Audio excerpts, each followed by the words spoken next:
പ്രധാനമന്ത്രി വീണ്ടും കേരളത്തിലേക്ക്. തെരഞ്ഞെടുപ്പ് പ്രചാരണത്തിന്റെ ഭാഗമായി മാർച്ച് 15-ന് പാലക്കാട് റോഡ് ഷോയിൽ നരേന്ദ്രമോദി പങ്കെടുക്കും. 17-ന് പത്തനംതിട്ടയിലും മോദി പ്രചാരണത്തിന്റെ ഭാഗമാകും. നേരത്തെ തൃശൂരും കൊച്ചിയിലും തിരുവനന്തപുരത്തും പ്രധാനമന്ത്രി പ്രചാരണത്തിന് എത്തിയിരുന്നു. NDA സ്ഥാനാർത്ഥി പ്രഖ്യാപനമുണ്ടായതിനു ശേഷം ആദ്യമായാണ് പ്രധാനമന്ത്രി കേരളത്തിലേക്ക് എത്തുന്നത്. മാർച്ച് 15-ന് പാലക്കാട് നഗരത്തിൽ BJP റോഡ് ഷോയിൽ പ്രധാനമന്ത്രി പങ്കെടുക്കും. ജില്ലയിൽ പ്രധാനമന്ത്രിയുടെ മറ്റു പരിപാടികൾ ആസൂത്രണം ചെയ്തു വരുന്നേയുള്ളൂ. പാലക്കാട്, ആലത്തൂർ ലോക്സഭാ മണ്ഡലങ്ങളിലെ തെരഞ്ഞെടുപ്പ് പ്രചാരണത്തിന് പ്രധാനമന്ത്രിയുടെ സന്ദർശനത്തോടെ ആവേശം കൂടും.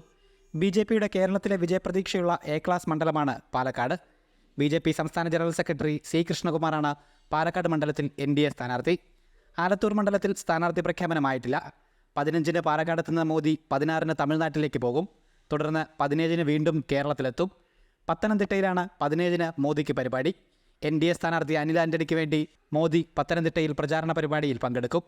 നേരത്തെ തൃശൂർ, തിരുവനന്തപുരം, കൊച്ചി എന്നിവിടങ്ങളിലും പ്രധാനമന്ത്രി പ്രചാരണത്തിലെത്തിയിരുന്നു. നരേന്ദ്രമോദിയെ സ്വീകരിക്കാനുള്ള ഒരുക്കങ്ങൾ പാലക്കാടും പത്തനംതിട്ടയിലും ആരംഭിച്ചു കഴിഞ്ഞു.